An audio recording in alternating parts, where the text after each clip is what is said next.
knowing the profound darkness of the industry. Hollywood and the industry is a very dark place. We've identified the architecture of the forces of darkness. We have in here the architecture, a graph of the architecture of the so-called Illuminati in hip-hop, the individuals who are in total control of the hip-hop industry, and have the first tier, Len Blavatnik, Edgar Brofman, David Geffen, Sumner Redstone, and so all of the labels, all of hip-hop, all of it, or all of commercial hip-hop, I say that, all commercial hip-hop is in the hands of these people. Do you remember The Rape Over by Yasin Bey, Mos Def? One of the most powerful 60 to 90 seconds. Right?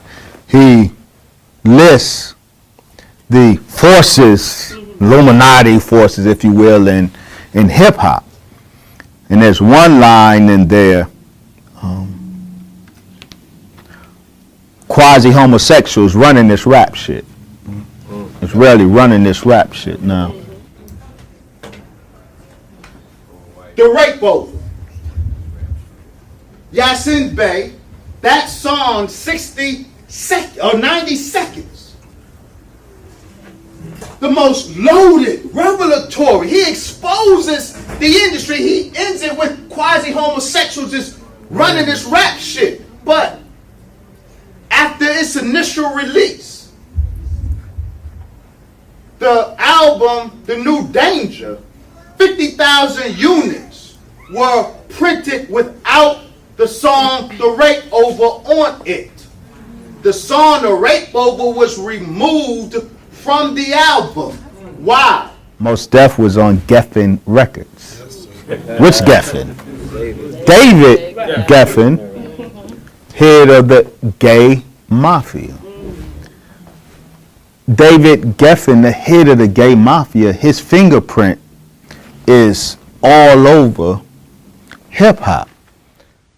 College Hip Hop says this, quote, David Geffen may not look like the usual hip-hop head, but the 72-year-old mogul is weaved into the fabric of the genre, for better or worse, depending on one's political viewpoint. From Huffington Post. Dirty hip-hop and whether blacks need to teach whites better. Quote, in addressing its misogyny problem, hip-hop will have to question one overlooked but unavoidable fact. Hip-hop is owned by whites. The most powerful man in hip-hop is not Puff Daddy, it is David Geffen. End quote. Who is this David Geffen? And what does he have to do with the quasi-homosexuals that run the rap game according to our brother Mos Def? He's very important. We're talking about the gay mafia. Michael Ovitz was the most powerful Hollywood agent for 20 years. He was called the Emperor of Hollywood. Michael Ovitz, the Emperor of Hollywood, met a humiliating demise at the hands of what he described as a shadowy Hollywood cabal, specifically what he said, the gay mafia. The gay mafia broke the Emperor of Hollywood, the most important most powerful Hollywood agent for 20 years. But he was broken by a gay mafia that was led by the other emperor of Hollywood. According to Michael Ovitz, David Geffen led, and both of them Jewish. David Geffen led a gay mafia. Such Hollywood powerfuls as Barry Diller, Sandy Galen, Calvin Klein, Steven Spielberg, Steve Tisch, and others. Michael Jackson in 2003. Michael Jackson, our beloved brother. He said, is reported by the same Vanity Fair, but also the New York Post, as stating that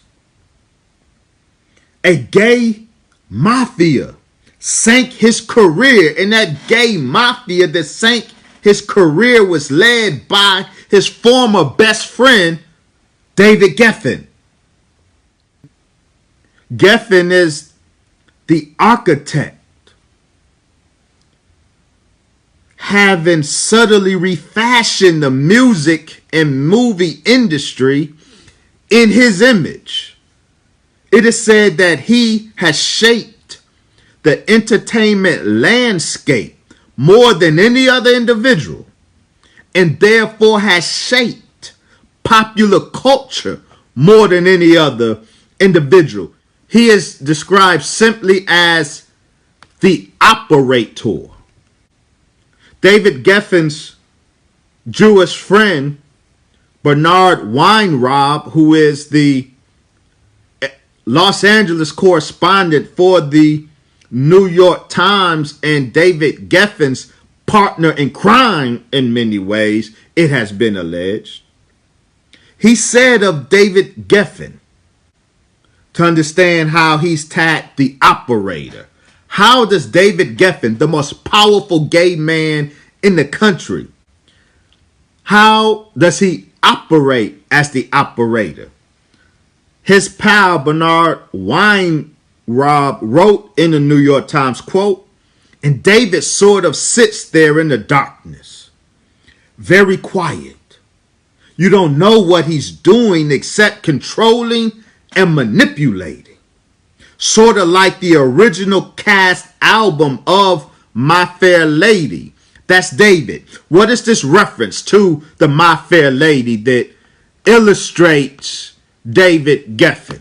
This is the image that is invoked to describe David Geffen as the operator.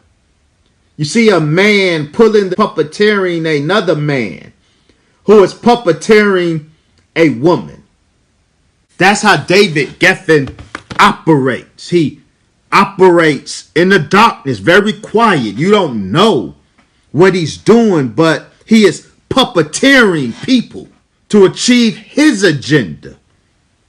And his agenda is literally, openly a gay agenda. Brother Jadina, when you say it is non-African to say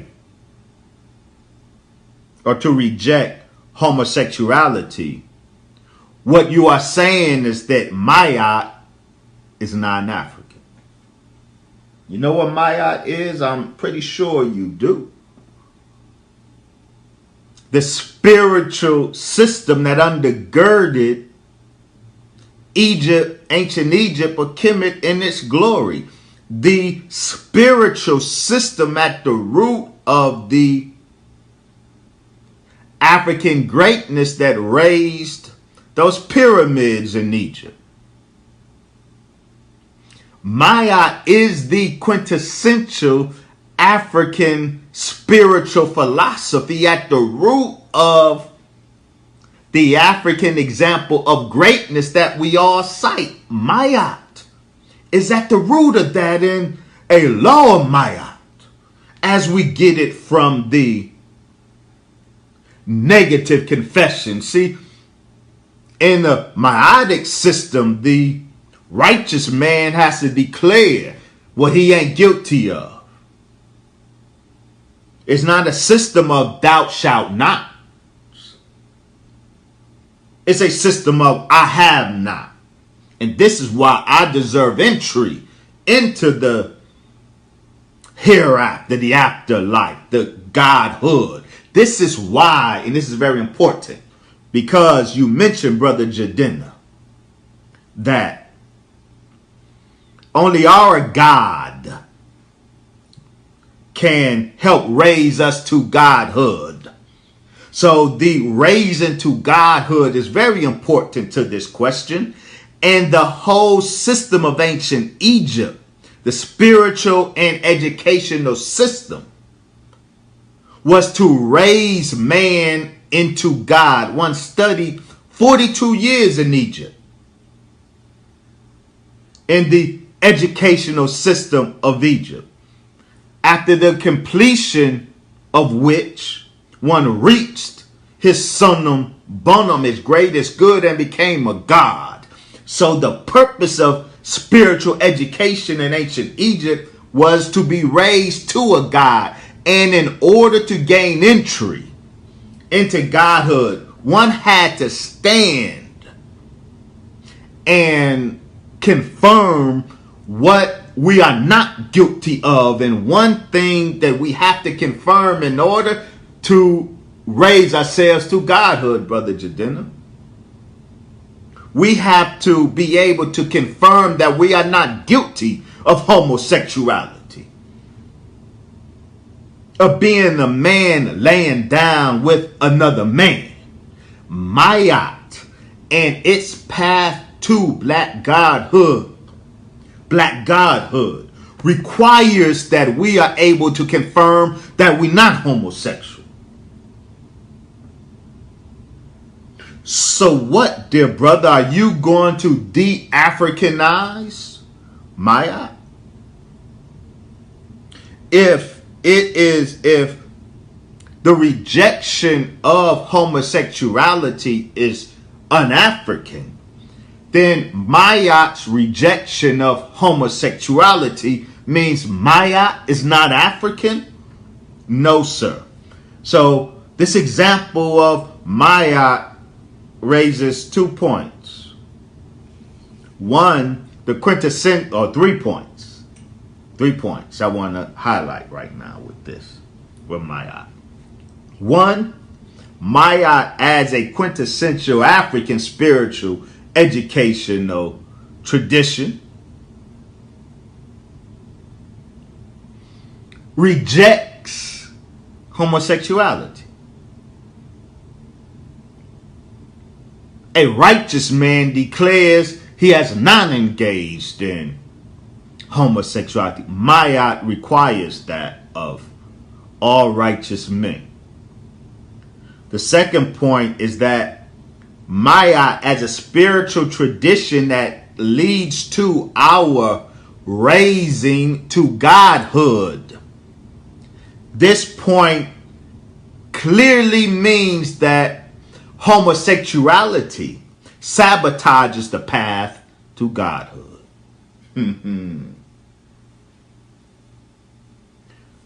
Mayat declares that homosexuality is an impediment to the path of raising ourselves to godhood.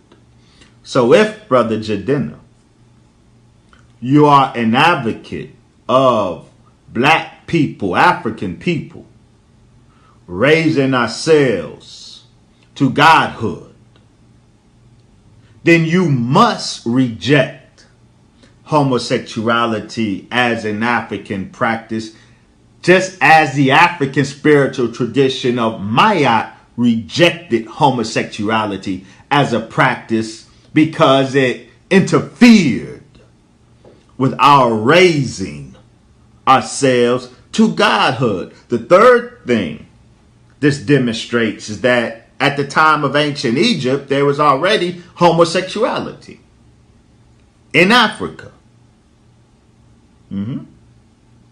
The The reason one would have to declare they are not guilty of a sin is because that sin existed. So does that then mean that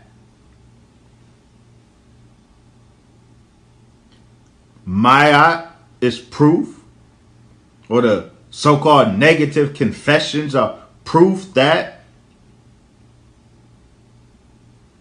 the long sought for proof that homosexuality in Africa preceded all white contact? No, it don't.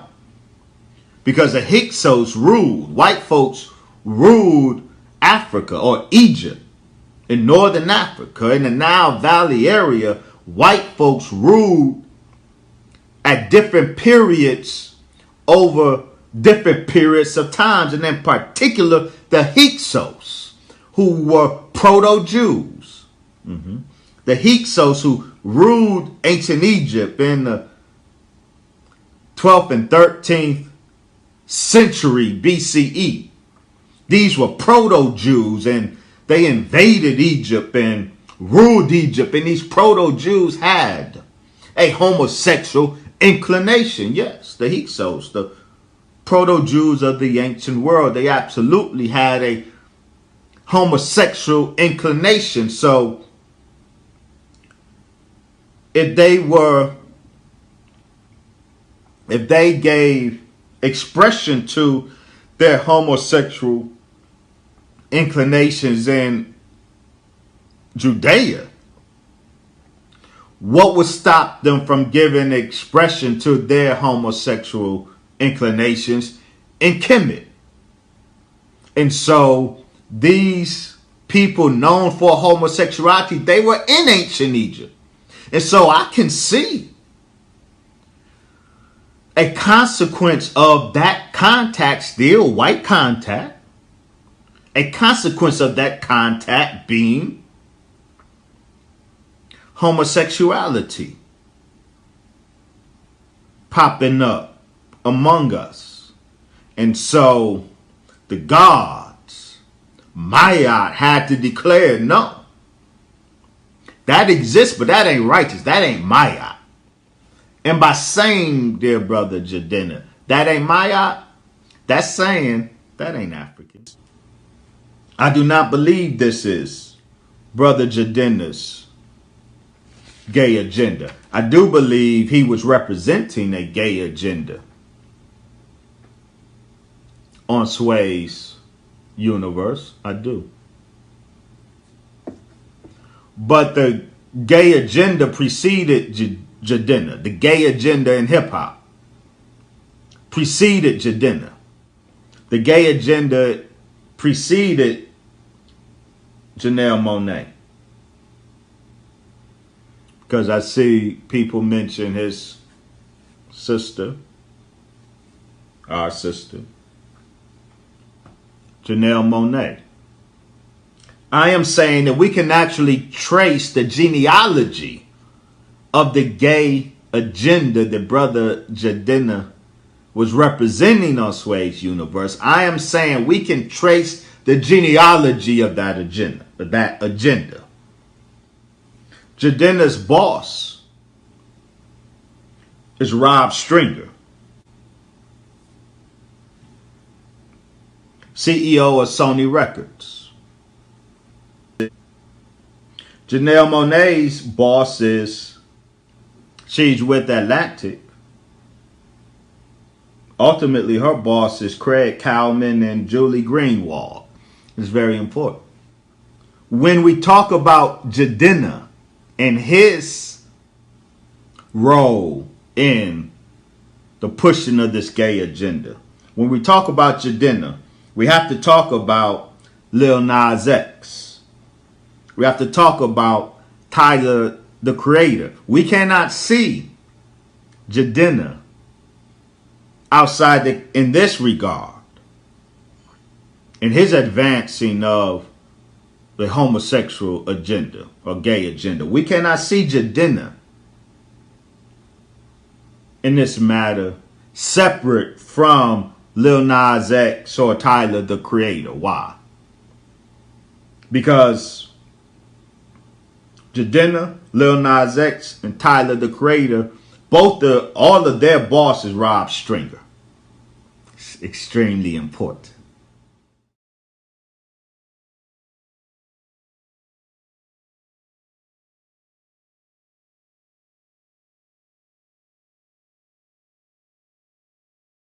The gay agenda in hip hop and the drug agenda in hip hop, they're both real, they both emanate from the same sources.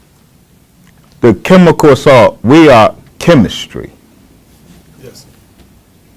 I would venture to say 90% of what we are is chemistry. Not just our physical body and the operation of our physiology, but our mental processes ultimately is chemistry. And so the sorcerers of evil are always organic chemists. Because that's why it's not a question, it's a declaration. How to kill a god? Through chemistry. We mentioned Leviathan. God will bring circumstances to our life that will disturb our emotions because the deep sea that Leviathan is lodged in represents our emotions. And if circumstances are rough enough to disturb our waters enough, get us emotional enough, that Leviathan will come up. But in God's design, the point of awakening each and every one of our Leviathan, the reason for bringing our monster out of us is so that we can kill the monster, not become the monster. But Satan is the ape of God. And Satan always inverts God's design. Did you know? These wicked scientists have created a chemical, the aim of which, when consumed, it helps us find our monster. The purpose being, once our monster is unleashed by the chemical, we become our monster. Did you know that? Slide, please. You know the chemical, though. You know the chemical well. We hear about it in damn near every song we listen to. Every rapper of some importance name drops that chemical. Whether we call it ecstasy, whether we call it Molly, that is the chemical that Jewish sorcerers created. MDMA, Molly, the Molly that has overtaken weed in hip-hop culture. That's the chemical that was artificially fabricated, slide please, by the Russian Jew, Alexander Shulgin. One more time, please. By the Russian Jew, organic chemist, master of the linguistic magic. Alexander Shulgin fabricated or synthesized the form of MDMA that is at the root of Molly culture. The drug that every rapper and his woman is popping, that's Alexander Shulgin's chemical, designed to bring out the monster in us that we may become the monster. And so, but look, before it was called Molly, before it was called ecstasy, you know what the Jewish sorcerers called it when they released it into the public? Slide, please. They called it Adam. Why? Not Adam, the first man, but Adam the androgynous or hermaphrodite.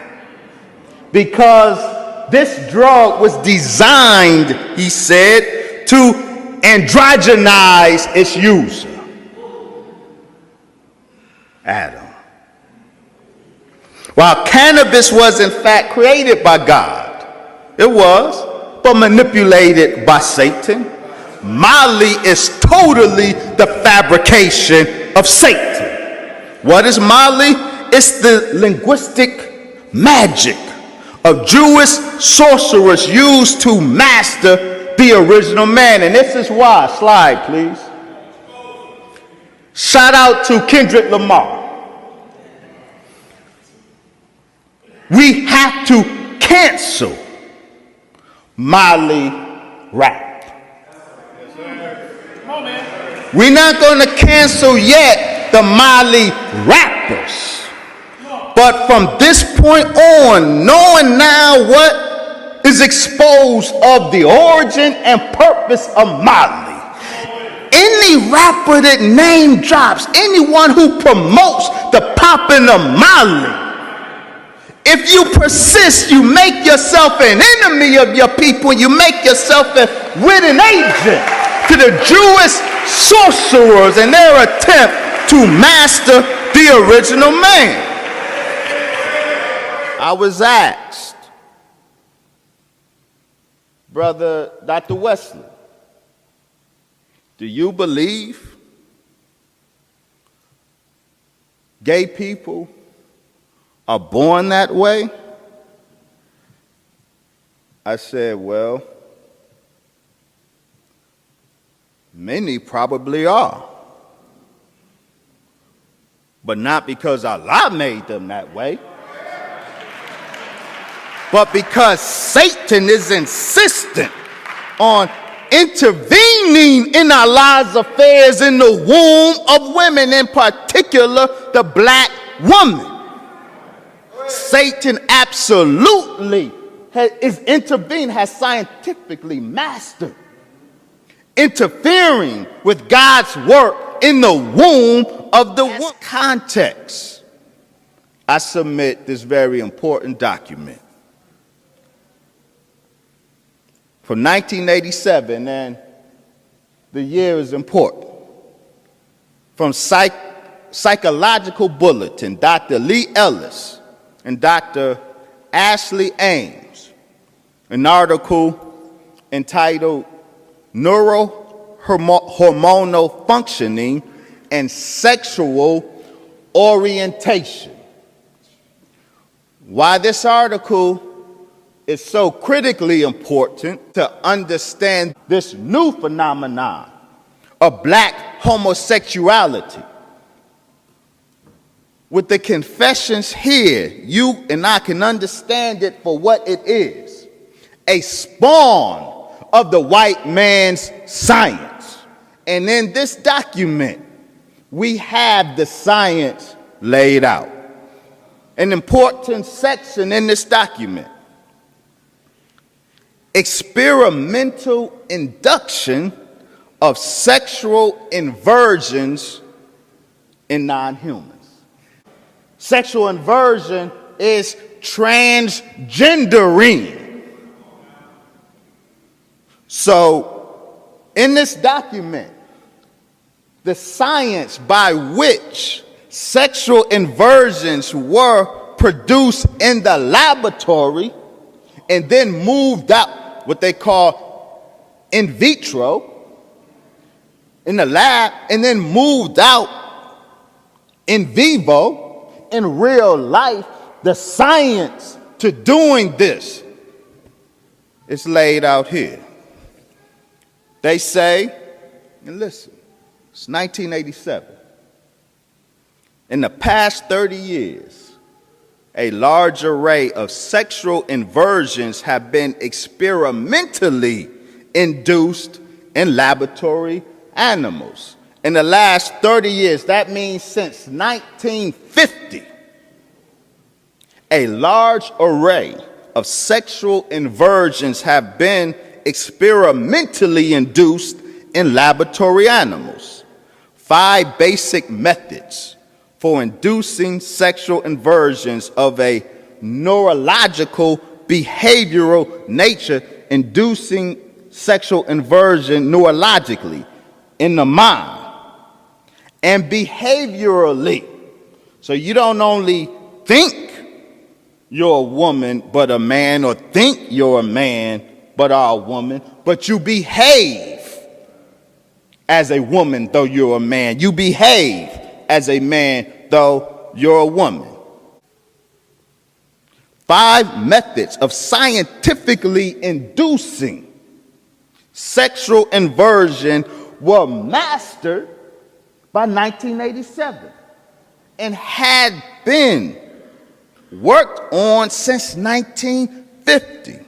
All aspects of mammal anatomy, physiology, and behavior can be sexually inverted. Most, if not all, of the methods for causing sexual inversion involve altering androgen and or other sex hormone levels, while the various parts of the body are sexually differentiating in the womb. Androgens. Androgens are the hormones that determine masculinity, as estrogen is a hormone that determines femininity. The main androgen is testosterone. 2 methods, or there are 5 methods of transgendering the world. 2 of them we want to highlight today. 1, a most insidious method that, to me, illustrates what the Most Honorable Elijah Muhammad said. You can't fathom the depth of Satan.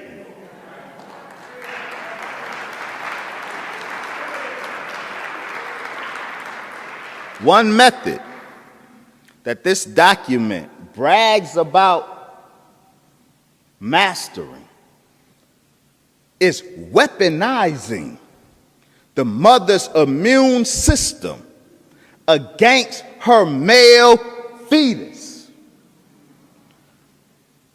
Immunity refers to the tendency of an organism's white blood cells to chemically attack foreign substances by building antibodies to those substances. You follow? These scientists accomplish tricking a mother's immune system into believing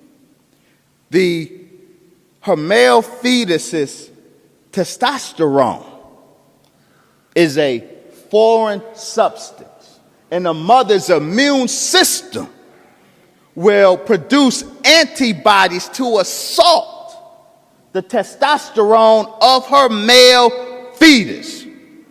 Do you hear what I'm saying to you? What I'm saying to you is never leave your baby alone with white folks.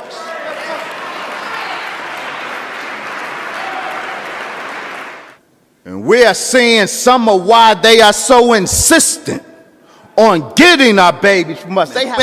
When this man can trick the mother's immune system to assault the masculinity of her men, and ain't nobody seeing nothing. So you take your baby home, and then after puberty, you see these changes, and you ask yourself, what did I do? Well, what we did was trusted our enemy with our baby. The second method, the chemical manipulation of sexuality through drugs. Listen to this confession. Several neurological or neurologically active drugs can block testosterone's effects. The feminists want us to believe, Brother Minister, that gender is purely a social construct, that male and female are artificial things, artificial categories. They wrong. The devil lied.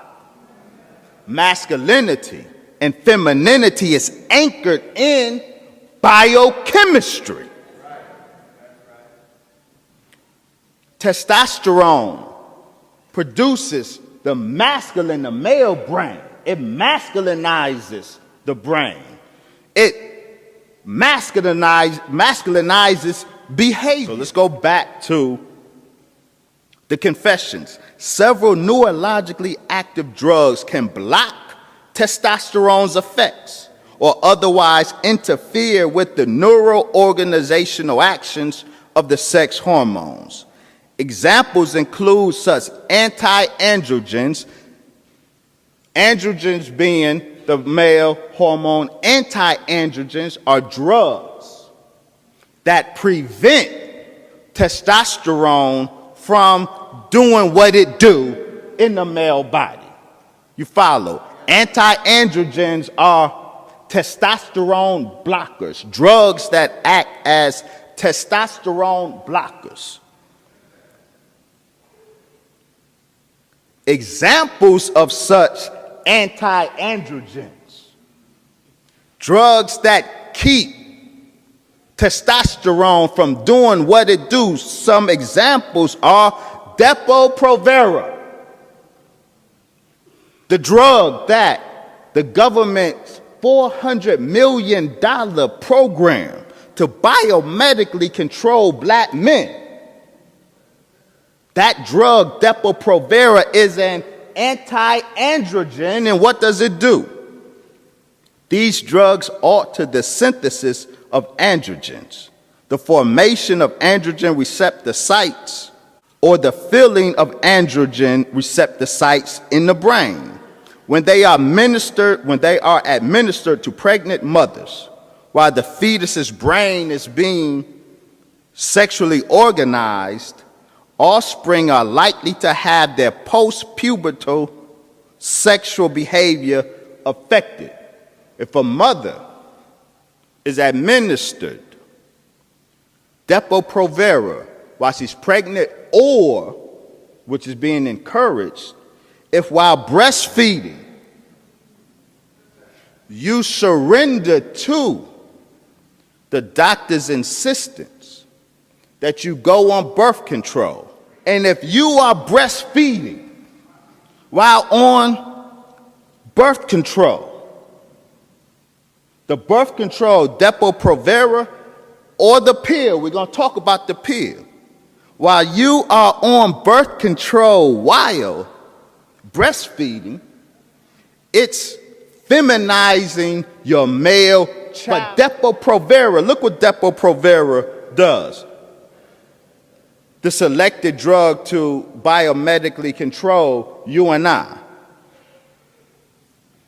The best documented effect is the tendency for various anti-androgens to have feminizing and demasculinizing effects on the sexual behavior of male rats after the onset of puberty. For example, preventing and elevating the rear to other males, accompanying failure to mount females.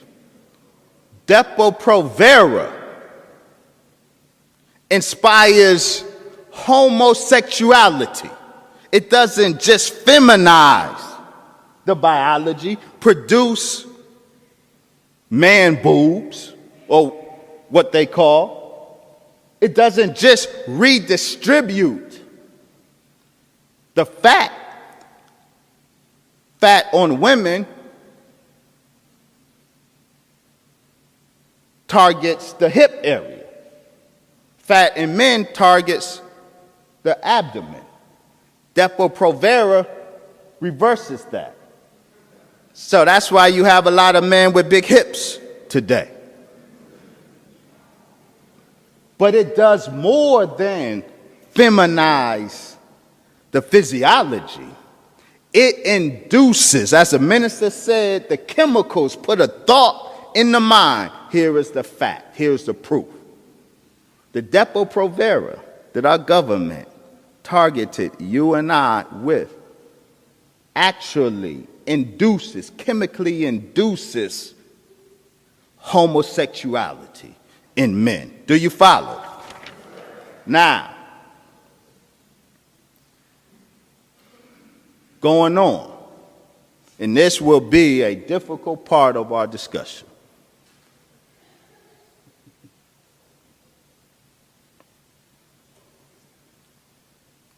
Many drugs, they say, besides these anti-androgens such as Depo-Provera, many drugs, such drugs appear to at least partially divert or block masculinization of the nervous system during neuroorganization. Many drugs besides these have a partial demasculizing effect.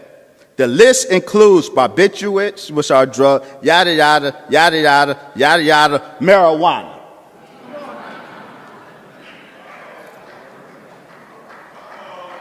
Uh-oh.